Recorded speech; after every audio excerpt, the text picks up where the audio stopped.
दोस्तों सब लोगों को पता ही होगा कि भारत के द्वारा कई सारे हथियारों को खरीदने को लेके जहां पे एक तरफ अलग अलग टेंडर जारी किया गया है, तो वहीं पे पिछले कुछ सालों के अंदर भारत के द्वारा अपने हथियारों को भी बेचने को लेके अलग अलग देशों को हथियारों का ऑफर भी किया जा चुका है। अब दोस्तों इन देशों में ब्राजील एक ऐसा देश है जो कि भारत को हथियारों का ऑफर भी कर रहा है और भारत से हथियारों को खरीदने का भी बात कर रहा है। और ऐसे में मीडिया रिपोर्टों में दावा किया जा रहा है कि भारत और ब्राजील के बीच में ऐसे दो तरफा हथियारों के डील को देखते हुए एक बार्टर सॉल्यूशन को लेके संभावनाओं को तलाशा जा रहा है। मतलब भारत और ब्राजील के बीच में ऐसे कुछ डील हो सकता है जिसके अंतर्गत एक तरफ जहां पे भारत ब्राजील से हथियारों को खरीदेगा तो वहीं पे इसके बदले में ब्राजील के द्वारा भारत से हथियारों को खरीदा जाएगा। अब दोस्तों जिस जमाने में कोई करेंसी का चलन नहीं था तब असल में ऐसे बार्टर ट्रेड को अंजाम दिया जाता था और इस बार्टर ट्रेड में करेंसी के रूप में असल में सामानों का इस्तेमाल किया जाता था और शायद भारत और ब्राजील हथियारों के डील में भी ऐसे बार्टर ट्रेड का मैकेनिज्म का इस्तेमाल करे। अब दोस्तों लगातार ब्राजील के तरफ से भारत के सामने अपने हथियार के रूप में C-390 मिलेनियम एयरक्राफ्टों का ऑफर किया जा रहा है। और दोस्तों ये जो मिलेनियम एयरक्राफ्ट है ये असल में एक मीडियम ट्रांसपोर्ट एयरक्राफ्ट है जिसे कि ब्राजील के एम्बेरियर कंपनी के द्वारा ऑलरेडी इंडियन एयरफोर्स के MTA टेंडर मतलब मीडियम ट्रांसपोर्ट एयरक्राफ्टों के टेंडर में भी ऑफर किया जा चुका है। जबकि दूसरी तरफ ब्राजील भी भारत से कुछ हथियारों को खरीदना चाहता है और मीडिया रिपोर्टों के मुताबिक इन हथियारों में ब्रह्मोस जैसे मिसाइल से शुरू करके आकाश जैसे मिसाइल तक शामिल है। और दोस्तों ब्राजील और भारत दोनों ही अपने हथियारों के डीलों को अंजाम देने के लिए जहां पे प्रयास कर रहा है तो वहीं पे पिछले कुछ सालों के अंदर ब्राजील और भारत के बीच में बायलैटरल डिफेंस कोऑपरेशन को और एनहांस करने को लेकर भी कई सारे मीटिंग्स हो चुका है। और ऐसे में दोस्तों हथियारों के डीलों के संभावनाओं को ही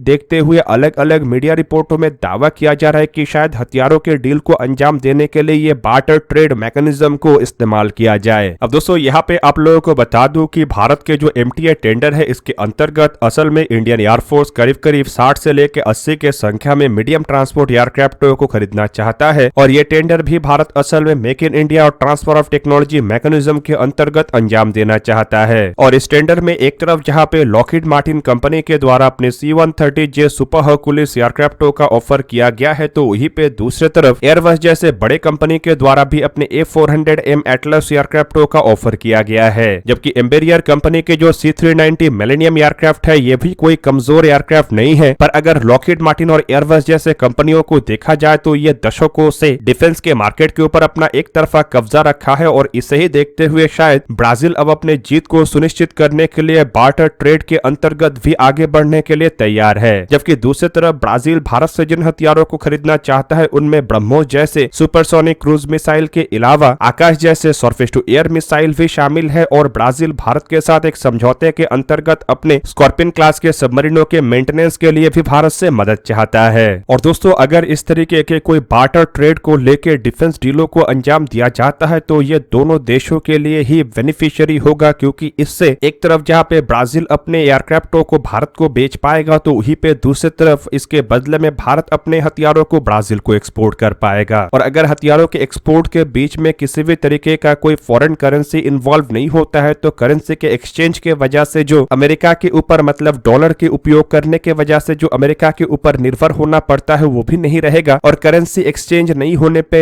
भी एक तरीके से फाइनेंशियली बेनिफिट मिलेगा। हालांकि मुझे नहीं लगता है कि इतने बड़े संख्या में एयरक्राफ्टों के डील में लगने वाला पैसा और ये जो ब्रह्मोस आकाश और स्कॉर्पियन सबमरीनों के मेंटेनेंस का डील है ये किसी भी तरीके से सेम अमाउंट का हो सकेगा। मतलब नो डाउट इसमें कुछ और चीजों को भी ऐड किया जा सकता है या फिर कुछ करेंसी का भी इन्वॉल्व हो सकता है। पर दोस्तों अगर बार्टर ट्रेड होता है तो नो डाउट इससे भारत के जो डिफेंस एक्सपोर्ट है उसमें बढ़ोतरी तो होगा, पर वहीं पे संदेह ये भी है कि अगर ब्राजील के C-390 millennium aircraft Indian air force के रिक्वायरमेंट को ही पूरा नहीं कर पाता है तो ये बार्टर ट्रेड कभी अंजाम नहीं दिया जा पाएगा। क्योंकि मुझे नहीं लगता है कि बार्टर ट्रेड के नाम पे इंडियन एयरफोर्स कभी भी अपने रिक्वायरमेंट को लेके कोई भी कॉम्प्रोमाइज करेगा। और ऐसे में अगर C-390 मिलेनियम एयरक्राफ्ट A400M या फिर C-130J सुपर हर्कुलिस एयरक्राफ्टों से थोड़ा भी कमजोर होता है या फिर प्राइस नेगोशिएशन के दरमियान इसका कीमत अधिक होता है तो इंडियन एयरफोर्स किसी भी तरीके से इसमें आगे नहीं बढ़ पाएगा, क्योंकि ये कोई गवर्नमेंट टू गवर्नमेंट डील नहीं है बल्कि एक टेंडर प्रोसेस के तहत आगे बढ़ाया जाने वाला डील है। हालांकि दोस्तों ये जो बार्टर ट्रेड है ये केवल मात्र डिफेंस एक्सपोर्ट और उसके साथ साथ करेंसी को लेके ही बेनिफिट नहीं देगा, बल्कि इससे दोनों देशों के बीच के जो बायलैटरल रिलेशनशिप है वो भी मजबूत होगा और स्ट्रेटेजिक पार्टनरशिप में भी एनहांसमेंट आएगा।